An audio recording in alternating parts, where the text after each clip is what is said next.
Hello friends, আজি এটা নতুন ভিডিও লৈ আপোনালোকৰ সন্মুখত এইচএছ ইংলিছ লাঞ্চ চেনেল লৈ আনিছে ইংলিছ লেসন। থাম্বনেইলত আপোনালোকে দেখি জানিছে যে আজিৰ টপিকটো কি হ'ব। তেনেহলে বেছি দেৰি নকৰক ভিডিওটো লৈ ৰ'ব তাৰ আগতে ইন্ট্ৰো লগাই লওঁ।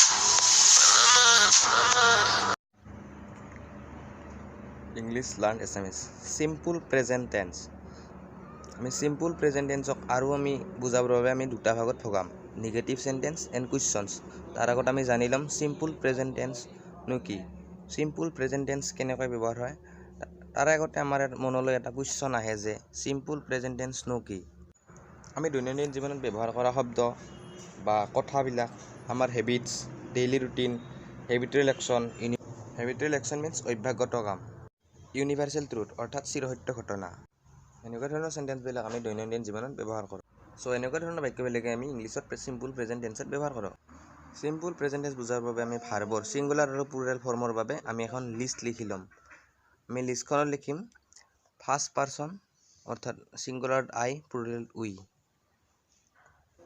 আই মিন্স মই উই মানে আমি এটো ফাৰ্ষ্ট পাৰসন হিচাপে বুজা হয় এতিয়া আমি সেকেন্ড পাৰসন লিখিছো সিঙ্গুলাৰ ইউ প্লুৰেল ইউ তে সিঙ্গুলাৰ থকা ইউ জনে এজন ব্যক্তিক বুজাইছে আৰু প্লুৰেলত থকা ইউ জনে এজনতকৈ অধিক বুজাইছে আৰু ফাৰ্ষ্ট পাৰসন মানে হল যিজন ব্যক্তিয়ে কৈ আছে আৰু সেকেন্ড পাৰসন মানে হল যিজন ব্যক্তিক আমি কৈ আছো সেইজনক সেকেন্ড পাৰসন বুলি কোৱা হয় আৰু আমি আৰু কৈছো না সিঙ্গুলাৰ থকা ইউ জনে এজন ব্যক্তিক আৰু প্লুৰেলত থকা ব্যক্তিজনে এজনতকৈ বেছি অৰ্থাৎ more than one এতিয়া আমি লিখিছো চাব থাৰ্ড পাৰসন মানে হল আমি যিজন ব্যক্তিৰ বিষয়ে আমি আলোচনা কৰি আছো সেই ব্যক্তিজনকে আমি থাৰ্ড পাৰসন বুলি কম এতিয়া থাৰ্ড পাৰসন সিঙ্গুলাৰ নম্বৰৰ ব্যৱহাৰ হোৱা শব্দবিলাক হল হি সি ইট আৰু যিকোনো বস্তুৰ নাম আমি যিকোনো এজন ব্যক্তিৰ নাম সাম লিখিছো আৰু প্লুৰেলত হয় they the formula of simple present tense আমি এতিয়া সিম্পল প্ৰেজেন্ট টেন্সৰ গঠন চাম সিম্পল প্ৰেজেন্ট টেন্সত আমি বাক্য এটা লিখিবলৈ হলে প্ৰথমতে আমি সাবজেক্ট দিব লাগিব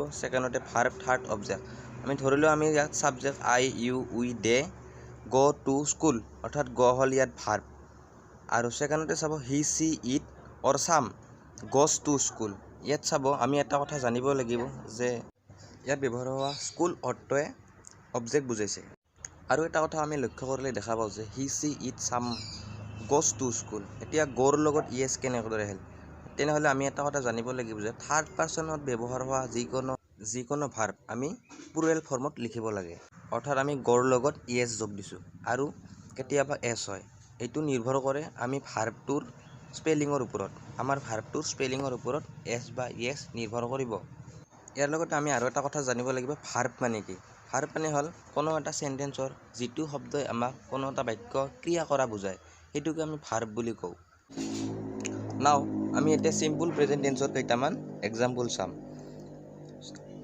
আৰু তাত আমি জানিব লাগিব যে সিম্পল প্ৰেজেন্ট টেন্সৰ গঠনবিলাক subject plus verb plus object এতিয়া আমি লিখিছো এক্সাম্পল আই প্লে ফুটবল অৰ্থাৎ মই ফুটবল খেলো ইউ প্লে ফুটবল তুমি ফুটবল খেলা we play football they play football he plays football এতিয়া চাব আমি হি প্লেস ফুটবল দিছো কাৰণ হি টু হল third person singular number subject এহে আমি প্লে ভাৰ্বৰ লগত আমি এস যোগ কৰিছো কিন্তু ইয়াত ইয়েস হোৱা নাই কাৰণ প্লে আমি চাব লাগিব প্লে ভাৰ্বৰ স্পেলিংটো আমি আগতে কৈছো যে ভাৰ্বৰ স্পেলিংৰ ওপৰত এস বা ইয়েস যোগ হয় সি প্লেস ফুটবল অৰ্থাৎ তাই ফুটবল খেলে it plays football some place football এতিয়া আমি এটা নতুন ভাৰ্ব লৈ বাক্য গঠন কৰো আমি ইয়াত লৈছো গো ভাৰ্ব ইয়াত এক্সাম্পল চাব আই গো টু মাৰ্কেট মই দোকানলৈ যাওঁ ইউ গো টু মাৰ্কেট তুমি দোকানলৈ যোৱা we go to market they go to market he goes to market ইয়াত গোৰ লগত ইয়েস হৈছে কাৰণ আমি জানিব লাগিব কি ভাৰ্বৰ লগত এস কি ভাৰ্বৰ লগত ইয়েস যোগ হয় এতিয়া তোমালোকে এটা কথা জানিব লাগিব যে থাৰ্ড পাৰসন সিঙ্গুলাৰ নাম্বাৰ হলে ভাৰ্বৰ লগত এস বা ইয়েস যোগ হ'বই এটো মাত্ৰ সিম্পল প্ৰেজেন্ট টেন্সৰ ক্ষেত্ৰতহে হয় এতিয়া আমি ইয়াৰ এটা এক্সাম্পল দি চাম she goes to market it goes to market sum goes to market এই গতিকেইটা হল থাৰ্ড পাৰসন সিঙ্গুলাৰ নাম্বাৰ ইয়াত আপোনালোকে এটা কথা চাই লব যে সাম গোস টু মাৰ্কেট ইয়াত সাম এজন মানুহৰ নাম বুজাইছে ওকে বুজি পালে এতিয়া আমি নিগেটিভ সেন্টেন্স চাম লেটস সি সিম্পল প্ৰেজেন্ট টেন্সৰ বাক্য নিগেটিভ কেনেদৰে কৰা হয় আমি তাৰ বিষয়ে কিছু কথা শিকিম। কোনো এটা বাক্য আমি অসমীয়াত নহয় সূচক কৰাকে আমি নিগেটিভ সেন্টেন্স বুলি কওঁ। নিগেটিভ কেনেকৈ কৰে আমি এতিয়া চাই লওঁ।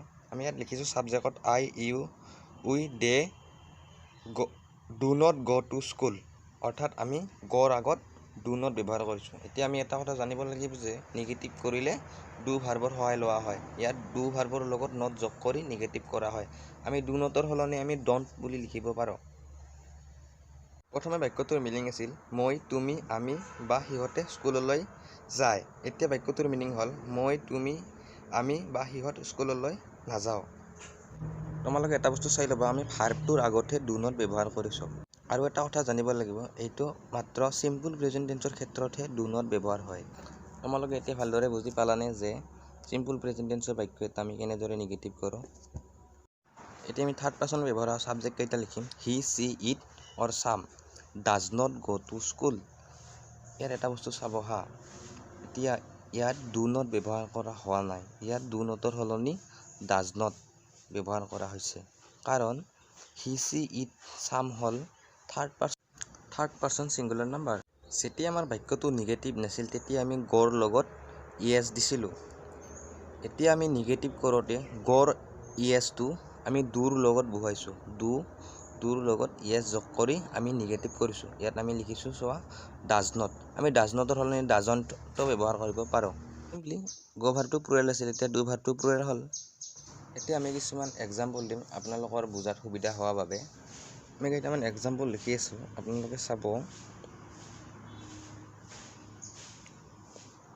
For example I play football, মই ফুটবল খেলোঁ।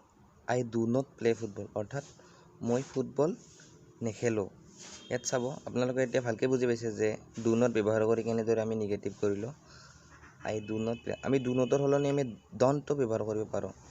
আৰু লিখিছোঁ you play football, you do not play football. We play football, we do not play football. They play football, they do not play football.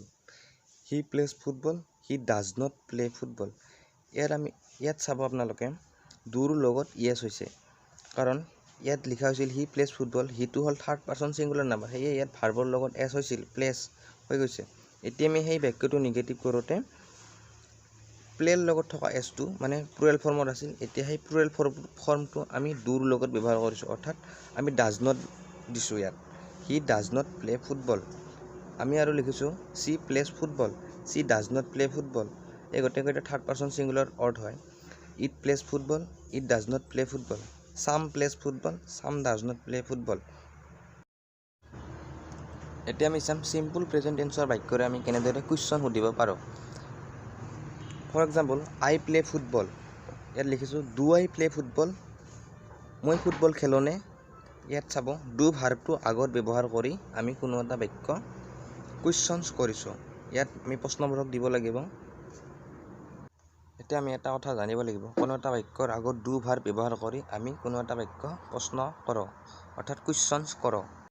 বাক্যটোৰ মিনিংটো আৰু এবাৰ চাব। আই প্লে ফুটবল, মই football খেলোঁ, অৰ্থাৎ কুৱেশ্যনছত হৈছে ডু আই প্লে ফুটবল, অৰ্থাৎ মই football খেলোঁনে। এতিয়াতো আপোনালোকে বুজি পালে ডু ভাৰ্বটো আগত ব্যৱহাৰ কৰি আমি কোনো এটা বাক্য কুৱেশ্যনছ কৰিব পাৰোঁ। এনেদৰে কোনো এটা বাক্য কুৱেশ্যনছ কৰা হয়। এতিয়া আমি আৰু লিখিছোঁ you play football, do you play football, তুমি ফুটবল খেলানে।